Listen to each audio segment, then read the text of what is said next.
Sandra, ma star, coucou. Oui, t'es ma star, hein, c'est comme ça, tu le sais. J'adore. Ça va, Madorit? Je suis trop contente que tu sois là, merci Oui. d'être là. Mais merci à toi de m'avoir invité. C'est un bonheur, vraiment. Ça nous rappelle de bons souvenirs. Ouais, j'aime tout ce que t'incarnes. J'ai eu l'honneur de passer dans ton podcast aussi. Oui. T'es une super intervieweuse et t'es trop surtout une super girl boss entrepreneuse. Merci. Et on est là pour en parler aujourd'hui.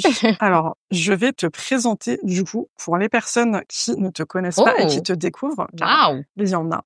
Tu vas être ravis d'apprendre ce que tu fais. Alors déjà, tu es dans le récent classement Forbes. Alors moi, je veux dire à la française, tu me pardonneras. 40 under 40. Alors on est en France. Ça me va très bien. Qui est très prestigieux quand même. Donc déjà, mes félicitations, madame. Merci. Vraiment, qui récompense donc quand même des femmes dans l'entrepreneuriat qui ont pignon sur rue, qui sont là, qui sont en place et qui sont des girl boss et tu es dedans, donc vraiment bravo. Merci beaucoup. D'ailleurs, j'ai vu que la Schema a fait un article sur toi. Oui. Ouais, du fait que t'as fait la Schema comme école et que t'es dans le classement Forbes. Exactement. Avec une autre personne. C'est la classe, ça tout fait ça. plaisir, ça fait plaisir. Ah, on prend. Exactement. Tu es l'hôte du podcast Les Locomotives où du coup, tu reçois des femmes leaders. J'ai eu la chance d'être... Et on s'est bien marré. On s'est vachement marré. Non, t'es une super intervieweuse, tu mets les gens à l'aise. Attends, mais me fais pas autant de compliments comme ça tout le long, hein, parce que c'est trop. Accepte, prends, parce tu sais que j'ai du mal avec ça. Ouais, je sais, mais tu mérites. T'as aussi créé, et surtout, la Locomotive Academy, où tu accompagnes les femmes à se lancer dans l'entrepreneuriat, avec souvent une transition douce du salariat vers l'entrepreneuriat. T'as toi-même été salariée. Qu'est-ce qui t'a amené à quitter ce salariat pour devenir entrepreneuse? Vous avez 4 heures. Alors, parfait. Tellement de choses. Alors, je pense que, si tu veux, il y avait beaucoup de choses que je ressentais sans vraiment réussir à mettre le doigt dessus et à comprendre ce qui se passait.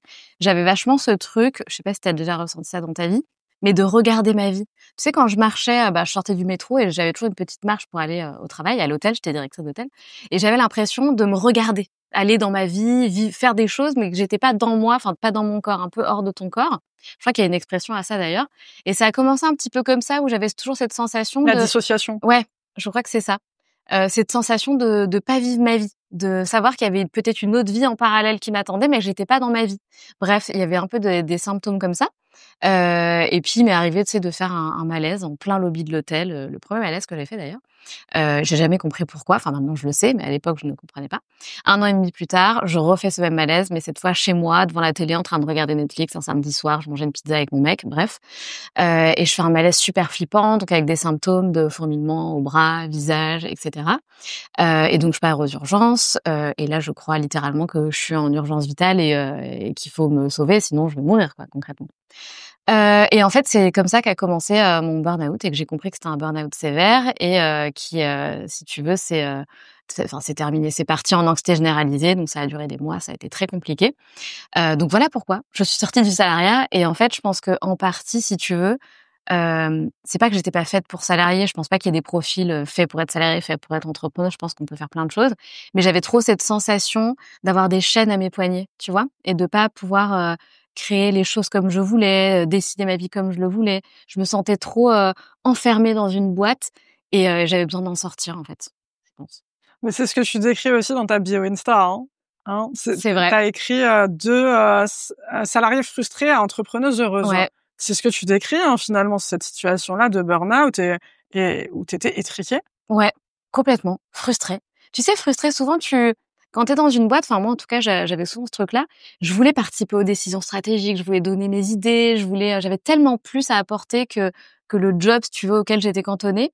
Et donc, énormément de frustration par rapport à ça. Et t'as beau grimper les échelons, t'as beau toujours vouloir plus de salaire, plus de machin, plus de responsabilité. Et puis, il y avait toujours ce truc-là de, j'ai envie de faire plus, je peux donner plus, j'ai plus de potentiel que ça, j'ai plus à donner, j'ai plus à offrir. Et puis, une perte de sens, tu sais, tu te dis, mais qu'est-ce que je fais, en fait? Mon job, il sert à quoi? C'est quoi le but de ce travail que je fais 5 jours sur 7? Je perds toute mon énergie, toutes mes semaines, dans un job qui, pour moi, n'apporte pas grand-chose à ce monde-là. Il y avait aussi vachement cette frustration-là. J'adore, waouh, c'est déjà tellement que des masterclass. Je sens ah ouais, vraiment, c'est tellement inspirant. On va continuer vers la transition vers l'entrepreneuriat qui est un grand sujet. Alors, tu le sais, dans la tête de beaucoup de gens, c'est pas possible d'être salarié et d'être entrepreneur niveau organisation. On peut pas compiler les deux. C'est soit l'un, soit l'autre. Toi, tu leur réponds quoi? Parce que je sais que c'est quand même l'essence de ton travail, tu accompagnes beaucoup de femmes avec la Locomotive Academy à justement faire cette transition-là du salariat vers l'entrepreneuriat. Qu'est-ce que tu réponds aux gens qui disent que c'est pas possible, c'est pas compatible? D'être salarié et d'entreprendre à Ouais, côté? qu'on peut pas tout faire en fait. Bah, je pense que tu peux pas tout faire pendant, trop longtemps. Mais, moi, par exemple, j'ai commencé à entreprendre, mon projet, donc mon side project en parallèle de mon CDI pendant 1 an et il y en a plein qui font ça. Et nous, en fait, dans notre, académie, on le recommande aussi, parce qu'on recommande pas forcément de justement, tu sais, sauter dans le vide et tout claquer du jour au lendemain sans avoir de plan. Je trouve que si tu es pas à l'aise déjà avec l'idée de quitter le salariat, que ça te fait un peu peur même si tu en rêves, c'est vachement bien de commencer à bosser, à côté, à développer quand je dis bosser, c'est développer un projet, tu vois? Que tu as envie de mener à bien et transformer ensuite en business, en entreprise. Moi, je trouve ça très intelligent, au contraire, d'utiliser ton temps Netflix, ton temps scrolling, même le temps où tu fais rien au boulot parce qu'on le sait, au boulot, parfois, il y a des petits moments où on est moins motivé et cetera. Bah, travaille justement, sur l'idée d'un projet, développe ton projet et puis, quand tu seras prête, tu te lances. Mais en tout cas, moi, je trouve que c'est hyper intelligent de développer un projet, pardon, de tester, tu vois, de tester un peu le marché, tes idées, et cetera, en parallèle de ton job actuel pour peut-être un jour, bah, quitter le salariat et devenir, entrepreneuse en plein temps. Ouais, c'est un projet qui se prépare, Ouais, surtout, hein. complètement. Mais c'est un projet de vie, en fait, c'est pas qu'un projet pro, c'est un projet de vie. Et Donc ça oui, fait ça se peur. prépare et ça fait peur. Ouais, complètement. Mais tu vois, c'est marrant parce que hier, donc je te disais hier soir, je donnais une conférence en ligne, parce qu'on organise souvent, tu sais, des immersions gratuites de 3 jours, machin. C'était un truc de fou et hier soir, j'avais préparé vraiment une conférence où j'avais fait vraiment des recherches, sur l'être humain, sur, qui sommes-nous, tu vois, biologiquement? Est-ce qu'on est fait pour entreprendre ou pas, tu vois? Mmh. Et donc j'ai fait plein de recherches et c'est hyper intéressant et c'est là où tu te rends compte qu'en fait, l'homme, est fait pour entreprendre. Ça fait 300 000 ans qu'on est, chasseurs-cueilleurs à la base, et on n'est pas fait pour être salarié, tu vois? Le salariat, ça fait 200 ans, on nous a cantonné à un truc pour lequel on n'est pas fait. C'est un peu comme cette, tu sais, cette expression de: «Sommes-nous multipotentiels?» Évidemment qu'on l'est. Enfin, tous les êtres humains sont multi, c'est même pas: «Est-ce que toi tu l'es?» Nous le sommes tous, tu vois? On n'est pas fait pour faire une monotâche. Bref et c'est hyper intéressant et c'est ce que je disais aux filles, je dis: «Du coup, rassurez-vous, puisque nous sommes des entrepreneuses nées». Ce qu'on a oublié aujourd'hui. C'est passionnant. Donc pour toi, vraiment, l'homme doit récupérer cette liberté. En fait, on est fait pour ça, pour créer. Mais bien sûr. Et je pense que dans ton académie, tu dois voir que la barrière principale pour se lancer, c'est la peur, c'est les barrières mentales de quitter justement ce salariat, cette sécurité, et ce confort de vie pour, bah, ce qui est, parce qu'on va pas non plus survendre quelque chose où on sait très bien à quel point c'est merveilleux l'entrepreneuriat, mais c'est aussi beaucoup de galères. C'est Bien sûr. l'insécurité et c'est l'instabilité surtout. Ouais et je pense que, parce qu'on dit quitter ce confort, mais en fait, c'est un confort inconfortable parce qu'on voit bien qu'il y a plein de gens, qui sont malheureux. Donc tu es dans ton confort, certes, tu as un salaire qui tombe dans les mois, mais est-ce que c'est si confortable que ça? Est-ce que finalement, ce qu'on n'a pas envie d'aller chercher, c'est peut-être prendre plus de risques, mais chercher un peu plus d'épanouissement? Je dis pas que l'entrepreneuriat, c'est facile, mais le salariat, c'est pas facile non plus. Tu vois ce que je veux dire? Donc oui, je pense qu'on a besoin de revenir à notre vraie nature. Je pense qu'on a besoin de trouver du sens. Je pense que, comme tu le dis, on a besoin de créer, et je pense que ça devient nécessaire. Et ce que j'expliquais du coup, aux filles, c'est là je pense que dans les 5 prochaines années, les choses vont changer et je pense que c'est impératif aujourd'hui d'apprendre à entreprendre. Qu'on a besoin, si tu veux, de développer ces qualités, qu'on trouve dans l'entrepreneuriat. Donc, je sais pas, la gestion de projet, la gestion de problèmes, développer son leadership, sa vision, la créativité. Pour moi, c'est impératif d'apprendre à développer tout ça aujourd'hui parce que le marché évolue et que, à mon avis, beaucoup de jobs vont disparaître avec l'IA, et cetera, et que c'est hyper important pour moi d'apprendre à entreprendre aujourd'hui. Et tu vois, pas se focaliser sur: «Attention, ça fait peur, attention, nin nin».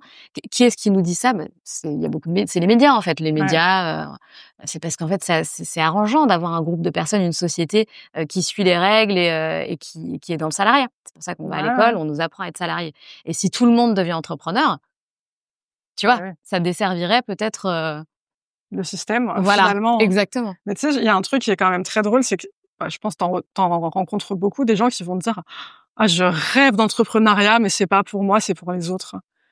Et je trouve ça fou quand même, dans la tête de beaucoup de personnes, c'est un truc intouchable et inaccessible et ils envisagent pas que ça peut être leur vie, en fait. Mais oui, mais surtout ce qui est drôle, ça aussi c'est un sujet que j'adore, est-ce que tous les profils sont faits pour entreprendre? Mais est-ce qu'on s'est déjà posé la question, à l'époque ou même aujourd'hui: «Est-ce que je suis faite pour être salariée?» Tu vois? Est-ce qu'il y a déjà quelqu'un qui a débattu sur ce sujet-là?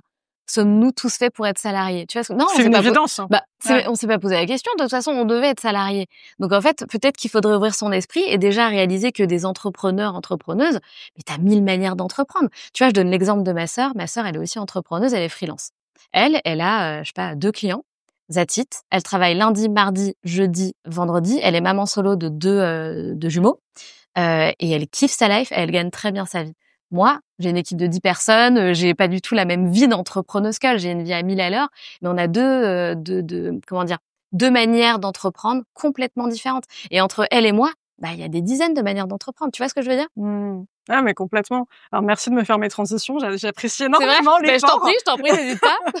Alors, toi, tu viens de le dire, donc t'es maman et entrepreneuse.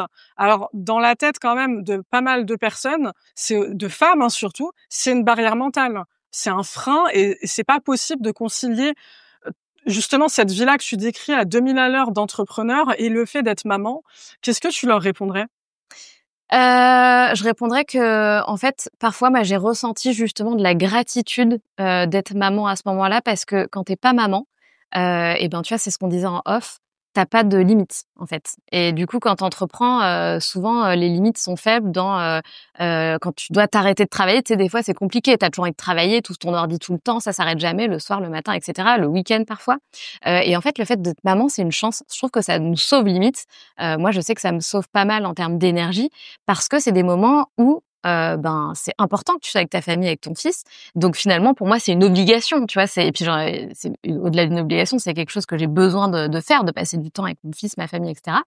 Et ça me permet de ralentir. Déjà que tu sais que je suis tout le temps à 2000 à balle. l'heure. Voilà, exactement. J'ai tellement de chance d'être maman, parce que sinon, je burnerais mais tous les 4 matins, en fait. Ça serait une horreur. Mais justement, avec ton rythme de vie à 3000 à l'heure, est-ce que tu arrives vraiment sincèrement à couper tous les onglets qui sont ouverts en arrière-plan constamment dans ta tête et à vraiment passer du temps de qualité avec ton enfant? 100%. Mais tellement. Et en fait, à chaque fois, je me dis, mais quel change j'ai, parce qu'en fait, je kiffe tellement ce que je fais dans ma vie pro, et je kiffe tellement ma vie aussi perso, là où j'habite, mon environnement. Quand je suis avec Léo, je suis vraiment avec Léo. Et ça veut pas dire que je l'embarque pas aussi dans mon monde, tu vois. Enfin, on parle aussi d'entrepreneuriat. Moi, je lui parle déjà à mon fils de comment est-ce qu'on devient son propre patron, qu'est-ce que maman elle fait, pourquoi elle le fait. Il s'intéresse? Mais bien sûr. Mais évidemment, si les enfants, tu leur, comment dire, tu réveilles un petit peu leur créativité sur ce type de sujet-là, bien sûr qu'ils vont s'y intéresser. Moi, mon fils, il veut pas de patron, il me l'a toujours dit, tu vois. Et ça vient pas de nulle part. Donc, bien sûr que je passe du temps de qualité. Et en fait, si tu veux, c'est un peu ce truc de work hard, play hard. Bah, c'est exactement ça. Quand je pars en vacances hard. Quand je suis avec mon fils, je le suis à fond. Et tout ce que je fais sur l'à côté, je travaille énormément, mais je profite aussi énormément. Mais au final, ça, c'est un grand sujet, c'est l'abondance. Cette abondance, tu l'as construite. Ouais. Tu l'as vraiment construite et tu la partages. Alors déjà, tu crées du super contenu sur Insta. Je mettrai les réseaux du podcast et le réseau perso de Sandra, évidemment, dans la description. Tu fais du super contenu, des super carousels. Vraiment, tu as une super équipe. On peut remercier Zoé pour ça. Ouais, non, mais vraiment, tu postes beaucoup et on apprend, on réfléchit, etc. Et il y avait un carrousel en particulier qui parlait d'abondance, que j'ai noté, où ça disait que la première année de chiffre d'affaires, tu faisais 0 €. Ouais. La deuxième, tu fais 5 chiffres. Puis les années d'après, 6 chiffres, puis 7 chiffres. Cette année, en 2025, on est sur 7 chiffres. Alors Sandra, tu viens d'en parler, cette question d'abondance, tu vis la vie à pleines dents, à fond la caisse, etc. C'est quoi la clé de l'abondance? L'abondance de voilà, cette vie à 3000 qui te rend finalement heureuse, hein, c'est ce que tu mets dans ta bio Insta, Ouais, entrepreneuse heureuse, et la réussite, voilà, on va parler français aussi, financière. Tout est relié, tout est pas relié, explique-nous. Alors, cette question, je l'aime bien parce que, bah, d'ailleurs, j'ai fait une vidéo, un réel qui était parti un peu en viral, parce que dans la vidéo, en fait, j'explique que je pense que pour apprendre à être heureuse avec de l'abondance financière, il faut réapprendre à être heureuse sans argent. Donc moi, tu vois, je suis sortie d'école de commerce, j'ai trouvé mon premier job, après j'étais directrice d'hôtel, j'avais un bon salaire, tu vois, j'ai jamais eu besoin de me plaindre. Et en fait, je pense que j'ai eu besoin de passer par la galère. Tu vois, je me suis retrouvée avec ma rupture conventionnelle au chômage. Mon mec avait été aussi au chômage quand je me suis lancée. Et en fait, on s'est retrouvés dans une situation où on s'est regardé, s'est dit, bon, on va réapprendre à organiser notre quotidien, on va passer par là, toi tu vas développer ton projet, toi on verra ce que tu vas faire.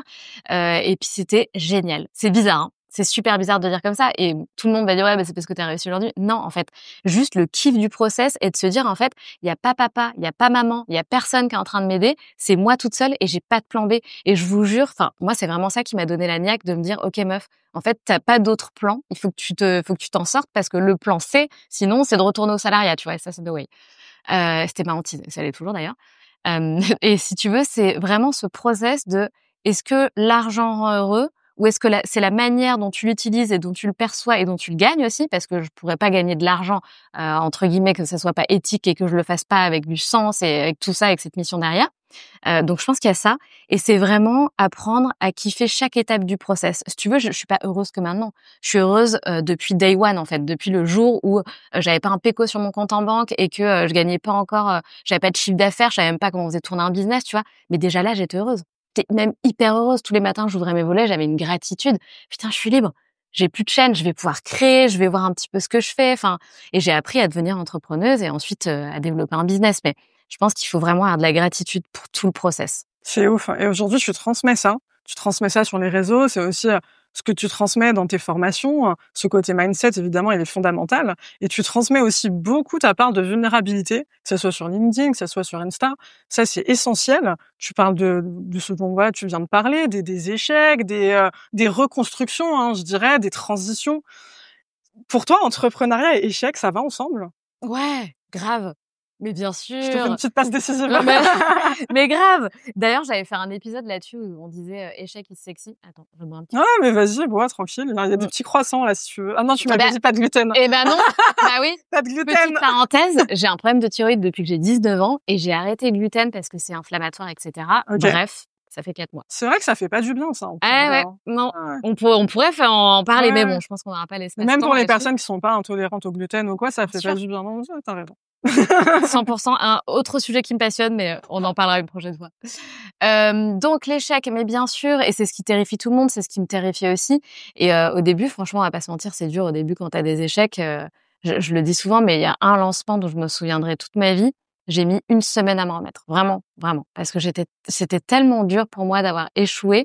En plus, j'avais dépensé un petit peu plus d'argent, j'avais pas l'habitude de dépenser de l'argent pour des lancements, etc. Et je me suis foirée. Ça a pas du tout donné les résultats escomptés. J'ai foiré le process, j'ai foiré le process de ce lancement. Bref, et j'ai mis 1 semaine à m'en remettre. J'ai pas dormi, c'était psychologiquement extrêmement dur. Et après, j'ai eu d'autres échecs. Il y a plein de trucs que j'ai foirés, mais même encore aujourd'hui, il y a des trucs qui se passent pas comme on le veut. Il y a des trucs qui plantent. Mon live là de mon challenge, le live d'ouverture hyper important. Je sais pas, plus de 1000 nanas connectées. Mon ordi plante. Il fallait le faire redémarrer. Il était complètement en train de tourner à chaud. Il y a plein de petits trucs comme ça que tu gères pas, même après des années d'expérience. Tu vois. T'apprends. Et t'apprends. Okay. Et t'apprends et c'est ok. Et je pense que il faut qu'on essaie de se dire un petit peu tous ensemble. Est-ce que l'échec c'est grave? Est-ce que l'échec, ça t'apprend pas justement 2 fois plus vite les choses que si t'échoues pas et si tu fais jamais rien en fait de ta vie, quoi? Non, mais de ouf, c'est réel. Et tu partages non seulement sur tes échecs, mais aussi sur les erreurs avec beaucoup d'introspection que tu estimes avoir fait. Les erreurs plutôt vraiment du point de vue personnel, un peu spirituel. C'était un carrousel que j'ai vraiment adoré. Alors, c'est une slide en particulier que j'ai retenue où tu dis que tu as arrêté de demander l'avis des autres et que ça t'a libéré. Ouais. Ouais. Est-ce que tu peux développer peut-être, voilà, en quoi aujourd'hui, en tant qu'entrepreneur, en tant que femme, le fait d'arrêter de demander l'avis, l'approbation des autres, bah, c'est quelque chose qui fait que tu te sens mieux, en fait, tout simplement? En fait, c'est énorme parce que quand tu en arrives à un point où tu libères vraiment toute ta part de créativité, d'idées, etc., et que tu donnes vraiment vie à tes projets exactement de la manière dont tu avais l'idée dans ta tête à la base, sans demander l'avis à X, Y, t'en penses quoi, machin, parce qu'en général, ils disent « Ah, je suis pas sûre, quand même, ton idée, personne va la comprendre, tu vois. » Et j'ai commencé à lancer, tu sais, des immersions avec des directions artistiques vraiment poussées, et donc à me déguiser pour annoncer mes lancements, etc. Je sais pas si t'as vu ça passer. J'ai pas vu ça passer. Je te montrerai. Okay, je suis allée très très loin. Okay. C'est-à-dire que j'étais même en fée dans une forêt. Okay. Là, on est en mode... Sans IA. Ah, sans IA, non. Enfin, oui, réellement, j'avais des ailes. Ouais, voilà. Des barres, j'adore. Donc c'est chaud, ça passe ou ça casse, tu vois, c'est à prendre ou à laisser.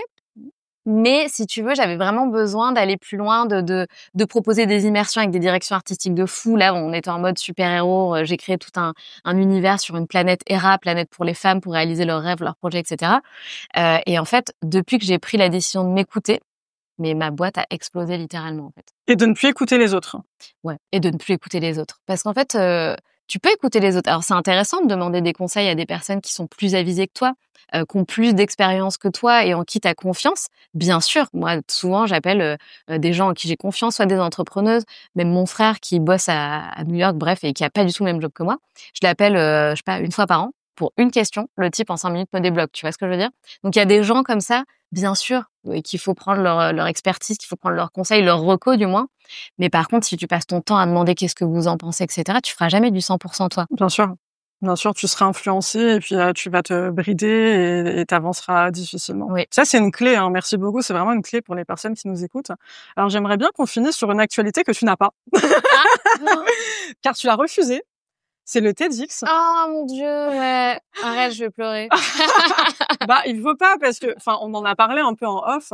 Elles sont hyper louables, les raisons pour lesquelles t'as refusé. En fait, c'est tout simplement toi et ton bien-être et ta charge mentale et ta santé mentale. Est-ce que, voilà, j'ai un peu spoilé, mais est-ce que tu peux nous expliquer vraiment les raisons pour lesquelles t'as refusé récemment ce TEDx, qui est un gros TEDx en plus, hein? Ouais. Ouais, je suis trop triste. Là, j'ai vu en plus les images passées de ceux qui sont passés, là, les speakers, j'étais deg. En fait, cet été, donc j'ai eu une proposition de faire un TEDx, là, c'était hier, donc le 24 septembre. Donc on me propose ça à la Sorbonne, hyper partante, j'adore. J'avais déjà fait l'expérience en décembre dernier, j'avais adoré. Et je me dis génial, bien sûr. Tu sais, quand il y a des trucs qui me chauffent, moi, je suis en mode let's go, tu vois. Et après, t'as les gens dans mon équipe qui sont là, t'es sûre, Sandra, parce que t'as quand même ça, et puis cet autre gros projet-là, t'es sûre? Mais évidemment que je suis sûre, allez, laissez-moi gérer, machin. Sauf que je commence à me sentir angoissée, tu vois. Je me dis bon, bah ouais, je dois peut-être être angoissée parce que ci, parce que ça, machin. Et tu sais, je laisse le TEDx sous le tapis parce que je veux pas remettre en question le oui du TEDx. Je pars en vacances à Majorque, c'est génial, on est dans un endroit magique et tout. Et en fait, ça va pas, tu vois, je fais des crises d'angoisse, je me sens pas bien, vraiment. Et donc là, j'appelle une des coachs de mon académie et je lui explique ce qui se passe et tout, et elle me pose des questions. Elles sont trop fortes, vos coachs. Et on en vient à la conclusion que le problème, c'est parce que j'ai trop de choses et qu'il faut renoncer au TEDx, tu vois. Et du coup, j'ai renoncé parce que c'était trop. Et même si pour moi c'était un rêve de faire un TED à la Sorbonne et que c'est exceptionnel de transmettre des choses comme ça sur scène, c'est trop bien. Ouais, j'ai dit non et ça a été dur. Franchement, ça a été super dur. Enfin, c'est pas, tu sais, c'est pas un truc grave. Tu te dis il y a tellement plus grave dans la vie, mais c'est dur de dire non à un truc que tu désires profondément, tu vois. Et j'ai bien fait parce que le lendemain, pouf, plus d'angoisse. Mais c'est une clé, pareil, que tu donnes aux gens. En fait, c'est se choisir et s'écouter. Parce que c'était un rêve, c'est quelque chose que tu voulais faire, mais dans quelles conditions? Ouais, exactement. Dans J'aurais quelles même pas conditions? pu le préparer correctement. Enfin, Et t'aurais peut-être même pas kiffé parce qu'en fait, t'aurais été en pilote automatique, ouais, sans énergie. C'est de l'énergie que, du coup, que t'aurais pu moins investir dans tes projets perso. ouais, Et c'est en vrai. fait, enfin, moi, il y a une phrase que j'aime beaucoup, je sais pas ce que t'en penses, c'est choisir, c'est renoncer. Oh, tu sais quoi, moi j'aime pas cette phrase. C'est vrai? Je te jure. Mais pourtant, ça illustre bien Je sais. ton affaire. Mais en fait, tu vois comment je suis, moi je suis une ultra optimiste, etc. Et pour moi, cette phrase, elle va à l'encontre de l'optimisme et de trucs de tous les possibles. Et donc je suis un peu dans le déni. Tu vois, elle m'angoisse cette phrase. Parce que t'aimerais tout faire. Bien sûr. Ouais. Moi, c'est pas possible. Cette phrase, je la comprends et je l'entends, mais j'ai du mal parce que pour moi, ça me bloque dans mon truc de Ouais. tu peux tout faire, tout est possible, etc. Et en même temps, t'es lucide sur le fait qu'on peut pas tout faire. Évidemment. Mais Évidemment. en même temps, c'est triste pour toi de l'accepter. Je vois la dualité. Tu vois, je capte de ouf. t'as tout compris, 100%. Ma Sandra, merci, c'était un moment délicieux, vraiment. Je mettrai les liens de tes réseaux en description, des vidéos. Bravo pour ce que tu incarnes, bravo pour ce que tu transmets comme énergie, empowerment pour les femmes, pour tout le monde en fait, dépassement de ses barrières, acceptation de sa part de vulnérabilité, tout est OK dans l'entrepreneuriat. Lever les tabous sur l'argent aussi, putain, ça fait du bien. Ouais, c'est vrai. On le fait pas Vraiment. assez d'ailleurs, je pense. Ouais, et parler de santé mentale dans l'entrepreneuriat aussi. Vraiment, merci. Merci Merci Dorit, pour ce que merci tu pour ton partages. temps, ton intérêt, toutes tes questions, merci pour tout. Mais merci à toi d'être toi. Disons que ça s'appelle Check le média. Est-ce que ça te va, du coup, ma star, qu'on se fasse un petit check de fin? Mais oui, Trop bien. c'est un check dans la main? Comme tu veux, moi je m'adapte. Les gens, des fois, ils font ça, des fois, ils font ça. Ah ouais, tu vois c'est bien. peut-être plus. Allez, ça. let's go. Prends soin de toi, ma star. Merci Dorit.